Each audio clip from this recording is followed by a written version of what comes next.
जय हिंद। आप सभी का सक्षम कोचिंग क्लासेस में स्वागत है। कल के वीडियो में आपने देखा कि भाषाओं का इतिहास, जो हमारी हिंदी भाषा का इतिहास यानी हिंदी भाषा का उदय कैसे होता है। आज हम जानेंगे जो भाषाओं का क्रम है और जो हमारे संविधान में भाषा से रिलेटेड प्रावधान किए गए हैं उन सब के बारे में जानेंगे। तो चलिए शुरुआत करते हैं। भाषाओं का क्रम, जो भाषा क्रम की बात करें तो सबसे पहले कौन सी भाषा आपकी संस्कृत भाषा। संस्कृत भाषा के बाद कौन सी आती है आपकी पाली। पाली पाली को क्या कहा जाता है, संस्कृत के अपभ्रंश किसे कहा जाता है, आपकी पाली भाषा को माना जाता है। बौद्ध धर्म के जितने भी उपदेश है कौन सी भाषा में दिए गए हैं, पाली भाषा में दिए गए हैं। इसके बाद आपकी कौन सी भाषा है आपकी प्राकृत भाषा। प्राकृत भाषा प्राकृत भाषा को गांव की भाषा कहा जाता है। प्राकृत भाषा को क्या कहा जाता है, गांव की भाषा कहा जाता है। जैन धर्म के जितने भी उपदेश है कौन सी भाषा में दिए गए हैं, आपका प्राकृत भाषा में दिए गए हैं। इसके बाद कौन सी भाषा आती है आपकी अपभ्रंश। कौन सी भाषा आती है, अपभ्रंश भाषा यानी बिगड़ी हुई भाषा। अब अपभ्रंश भाषा किसे कहते हैं, आपका बिगड़ी हुई भाषा कहते हैं। इसके बाद आपका हिंदी आती है। हिंदी के बाद आपका आता है आधुनिक जो भाषाएं अभी बोलियां बोली जाती है। सबसे पहले कौन सा आपका संस्कृत। इसके बाद पाली। पाली को क्या कहा जाता है, संस्कृत का अपभ्रंश कहा जाता है। और बौद्ध धर्म के जितने भी उपदेश है कौन सी भाषा में, आपकी पाली भाषा में है। प्राकृत को जैन धर्म के प्राकृत भाषा, जैन धर्म के उपदेश जितने भी हैं आपको किसमें मिलेंगे, प्राकृत भाषा में मिलेंगे।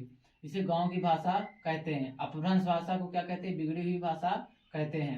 इसके बाद आपको हिंदी आती है। हिंदी के बाद आपकी जो आधुनिक भाषाएं, जो आधुनिक बोलियां अभी भाषाएं हैं वह आ जाती हैं। अब देखते हैं हिंदी। हिंदी की पहली रचना कौन सी, श्रवकाचर है हिंदी की पहली रचना। इसे किसने लिखा है, देवसेन जी ने लिखा है। हिंदी की पहली रचना हिंदी की पहली रचना कौन सी है, श्रवकाचर है। इसे किसने लिखा है, तो देवसेन जी ने लिखा है। हिंदी का पहला महाकाव्य, हिंदी का पहला महाकाव्य कौन सा आपका, चंद्रबरदाई है। चंद्रबरदाई है, इसे किसने लिखा है, पृथ्वीराज रासो जी ने लिखा है। तो हिंदी का पहला महाकाव्य किसने लिखा है, पृथ्वीराज रासो जी ने लिखा है। इस वह कौन सा आपका चंद्रबरदाई है।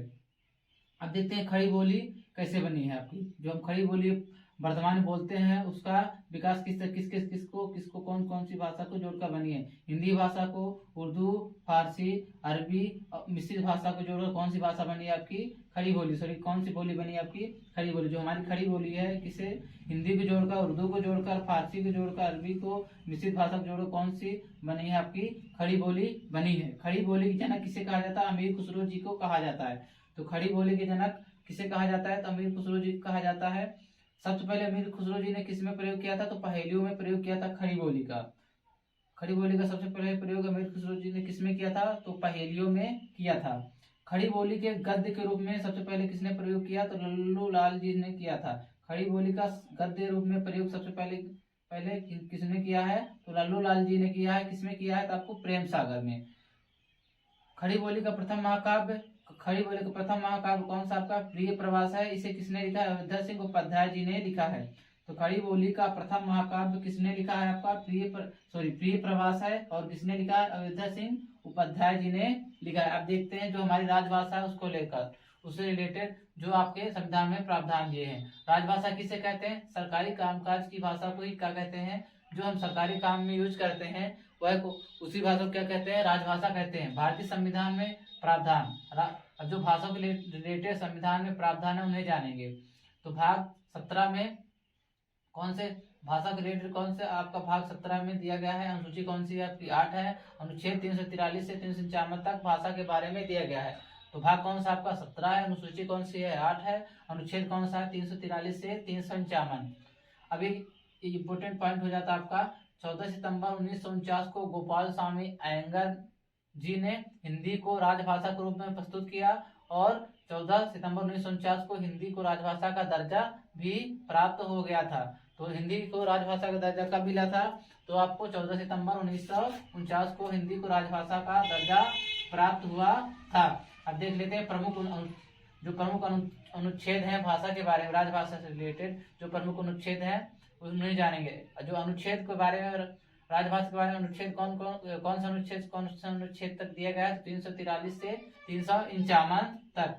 अनुच्छेद 343 में राजभाषा हिंदी व देवनागरी लिपि में लिखी जा सकती है। अनुच्छेद 343 में प्रावधान है कि राजभाषा को हिंदी या देवनागरी लिपि में लिख सकते हैं।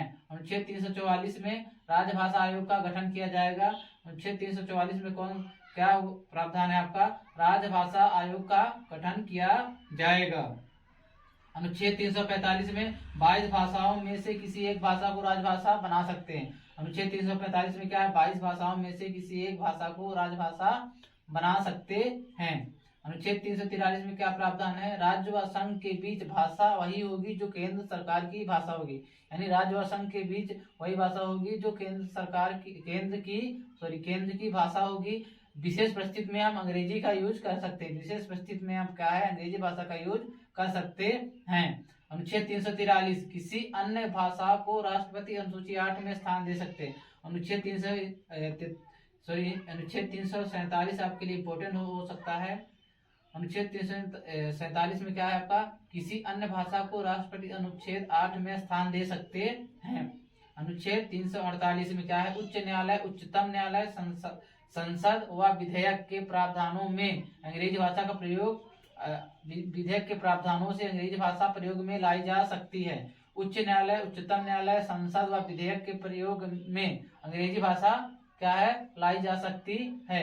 अनुच्छेद 349 में क्या है, भाषा के विशेष अधिनियम जो क्या है आपका, भारत के लिए विशेष अधिनियम जो है कौन सी भाषा में दिए गए हैं आपका, कौन सी भाषा में दिए गए हैं आपका, 349 कौन सी भाषा में दिए गए हैं, 349 भारत के लिए विशेष अधिनियम जो कौन सी भाषा में दिए गए हैं। अनुच्छेद 350 में क्या है, प्राथमिक स्तर पर मातृभाषा की शिक्षा अनिवार्य है। अनुच्छेद 350 का में आपका क्या है, प्राथमिक स्तर पर मातृभाषा की शिक्षा अनिवार्य है। अनुच्छेद 350 में प्राथमिक स्तर पर मातृभाषा की शिक्षा क्या है, अनिवार्य है। अनुच्छेद 349 में राज्य सरकार व केंद्र सरकार हिंदी भाषा का प्रचार प्रसार कर सकते हैं। अनुच्छेद 349 में क्या है, राज्य सरकार व केंद्र सरकार हिंदी भाषा का प्रचार प्रसार कर सकते हैं। अगर आपको वीडियो अच्छा लगा हो तो लाइक, सब्सक्राइब, शेयर जरूर करिए। आप सभी का धन्यवाद।